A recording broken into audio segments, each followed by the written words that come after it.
But I just want to mention for a lot of these programs that we mentioned, there seems to be an issue around parents knowing about these particular resources. So I would say that the officials that are in charge, it would probably be helpful for them to have a more outreach in the community so that they are at least aware of these various resources for our young people. I agree. And I know in Prince George's County, when our representatives are having meetings, an open door they're inviting to community, I highly encourage parents to go and not just for yourselves, but to take your children, because at these, you can raise issues about what type programs do you have or do you know about in your office that could benefit me and my children. And it's very important for parents to be active in the PTA meetings because a lot of information is given also between Parent-Teacher Association during meetings there. As teachers get information about grants, they pass them on to the students and to the parents. So it's very important for parents to be actively engaged in their children's education all the way through college, even if they do call us helicopters. Well, believe me, I can relate to that, having two children. And like you said, going to the whole point with them trying to figure out, I know when they left away from home, they didn't have to worry about me showing up too much, as opposed to if they were right here. But I do concur that is incredibly important. You are listening to Real Talk with your host, Dr. Valencia Campbell, and with the being sponsored by the Prince George's County Drug Policy Coalition. I want to let our listeners know that we will be hosting a World Children's Festival Community Outreach Reception on June 9th, 2011, from 6:30 p.m. until 8 p.m. at Prince George's Community College's Marlboro Art Gallery in Largo, Maryland. Again, that will be at the Prince George's Community College's Marlboro Art Gallery in Largo, Maryland on June 9th from 6:30 p.m. until 8 p.m. to tell you a little bit more about an exciting festival of the world's children that will be coming to the Washington, D.C. area on the National Mall later on in the month.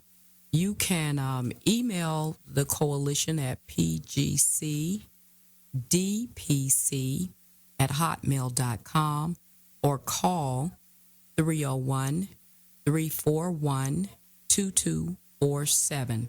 Again, that's pgcdpc@hotmail.com, or you can call 301-341-2247. I'm back with our guest, Miss Henri Witsy Johnson, who has been sharing a wealth of information with us about opportunities for young people, both in the government and other places, as well as some of her own experiences getting out in the labor force. So now what I want to do is take this opportunity to talk a little bit more about working on Capitol Hill and have her share her experience about working on Capitol Hill and eventually get to this question: how important is it to work on a campaign of a particular member of Congress or senator in terms of obtaining that type of position? Henri? Okay. I began working as a legislative correspondent. And as a legislative correspondent, you're responsible for taking the mail that comes in to the congressman on or congresswoman on issues that the constituency are concerned about or are supportive of. And you have to talk to the congressperson, get their opinion and ideas about whether they're going to support or not support and why on either issue. And then you have to put that into communications with the person. Then I was promoted after about a year to a legislative assistant. It is important to work on a campaign, but remember, they cannot promise you, nor should they, because of ethics, promise you a job simply because you work on a campaign or make a financial contribution to a campaign. But it is a great volunteer experience, and some jobs do arise out of that because of your abilities, not because of promises that are made to you. Working with law firms that are vetting the political appointees are also another way of getting exposed to the political aspects of working on Capitol Hill. And one of the greatest things that get you there is your education and your desire to succeed and work in a political environment. That's very important, that you want to be there and that you are prepared. An old adage says, success is when opportunity meets preparation. Now, tell us a little bit about the actual structure of the office. Okay, the office is set up for a district on Capitol Hill. The congressperson is at the top of the pyramid, I'll call it. Beneath that, and it may have changed the structure now because I was there some years back, but underneath the congressperson was called the administrative assistant.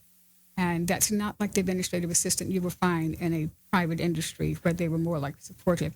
They were in charge of the hiring and overall office management portions of it. Underneath the administrative assistant was the executive assistant. The executive assistant was the person who stepped in if the administrative assistant was out. And then across on another level, you had the press assistant who was responsible for writing the speeches or fielding questions for the congressperson before he or she go onto camera or on the floor to make a speech. Then the legislative assistant was opposite the press assistant. And the legislative assistant's job was to know each piece of legislation that was introduced in Congress because you were going to be asked to sponsor it. So you read it, you put it together and based on the issue, and you talk to the congressperson, get his or her views on it, and then you would go back to the LA group and you would discuss the best way to try to get it passed, or in some cases, the best way to block it. And after that, then you had the caseworkers. If a problem arose for a constituent, they could write to the congressperson, and he or she would contact the department or the company on their behalf, and then forward that information back. And then we had interns who were voluntary. And I was going to say, I might add that the number of mail that they receive is probably just incredible. It's nothing like the everyday offices that people may go in and work in a regular government, GS5, if you're a new entry. So talk a little bit about that, just to give young people or others who are thinking about, an interest in Capitol Hill after they leave college, or in some cases, the young kids that are in school might want to be a page and they'd have to talk with their individual congressman. But talk a little bit about the kind of mail so that they can get an idea as to whether or not this would be something they would have any interest in at all. Okay, 3 hot topics, and they don't seem to go anywhere. It's the budget, balancing the budget for the United States, and then how that budget is dispersed. The Roe versus Wade, there are tons of mail that coming around that. And then the other issue would be something that is going on in their community, or the economics or war, the Department of Defense funding. Those are the 3 majors. So even in college and in high school, pay close attention to your economics, world geography, which I know is not taught a lot, but it's very important because we're now a global society. We've bridged everything that we get. We work hand in hand with each other, so it's no longer just the United States or Canada, Mexico. It is the world. So be very up on world economics. What about the hours? The hours of work. Flexible. Okay. Very flexible. Some days I've gone in at 7 o'clock in the morning and stayed. And, Congress, Capitol, and the houses stay open 24 hours. There's security there, so it's never a case where you're in a building alone and you're afraid. On some hot issues, you've stayed there and worked around the clock. And, Congress themselves, when you see the lights on in the Capitol, that you know that they're around the clock. So you have to be flexible, stay when you need it. And sometimes you take work home with you, and sometimes you work on weekends. So for young people who want to work on the Hill but don't want those hours, that you would say? I would say then stick with something like the caseworker, but the LA and the press assistant, if the congresspersons travel, sometimes you're asked to travel with them. So it's not a 9-to-5 job. Okay. Tell us a little bit about, I know sometimes there's also a district office, so there are people that are on the Hill who actually work on the Hill, and then they have the district offices, which may be more within the community. Right. The district offices are there to be a local contact for persons who cannot get to Capitol Hill, and it's usually staffed by an office manager, and they'll have a caseworker, but the LA and the press assistant will travel back and forth between the district office and the Capitol Hill office, and they're usually staffed, not relatively large, but sufficient to carry out the work at the local level. You are listening to Miss Omri Witsy Johnson, who's joined us for our topic today, dealing with workplace opportunities for young people, including working on Capitol Hill. Mr. Talib Kareem has joined us also, and we want to welcome him. He is a health policy and finance attorney who has also worked on Capitol Hill. And I'm going to just ask Talib to share a few more things with our listeners about, first of all, his position where he was on the Hill, and then move into a few things about the summer opportunities for youth in the district, because we definitely want to share that with our listeners before we leave today. Thank you, and welcome or greetings to all the members of our listening community. We have, I'm a health policy attorney. I started off as an intern 20 years ago, working on the Hill, and I worked my way up to become a senior House and committee counsel. And I can share with you that the issue of summer opportunities is absolutely critical. Just last night, I was a witness to a tragic murder that occurred right blocks from the United States Capitol. A young man was shot and died, 15 years old, Isaac Harris, I believe was his name. And it shows that, what we see taking place in our nation's capital in terms of laws that are being developed are simply not having the type of impact on our young people that they need. And so I'm glad that you're having this program. We need to collectively wrap our hands together and develop programs. As you know, the Mayor's Summer Youth program was cut. And so instead of 20,000 young people who normally would participate, we only have about 10 to 12,000. We have 10,000 young people who are going to be out on the streets with no jobs. And in fact, DCPS has also cut their summer school program, so they have no summer school.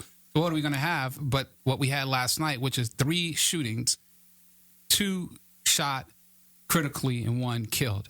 So I look forward to working with everyone out there who's listening to me. You can contact me at 202-256-0499. That's 202-256-0499.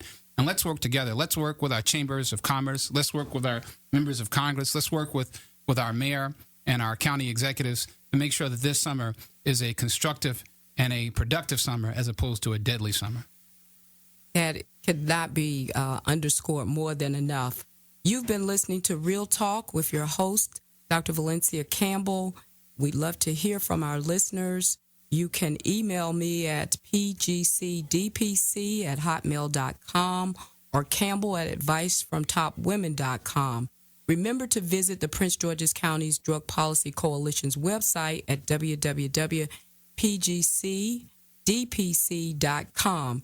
Next week, we'll be discussing how the arts promote peace in the community and the World Children's Festival, which will be taking place on the National Mall later in June.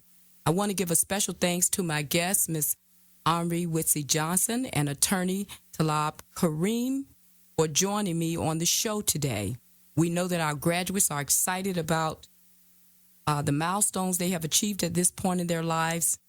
Congratulations.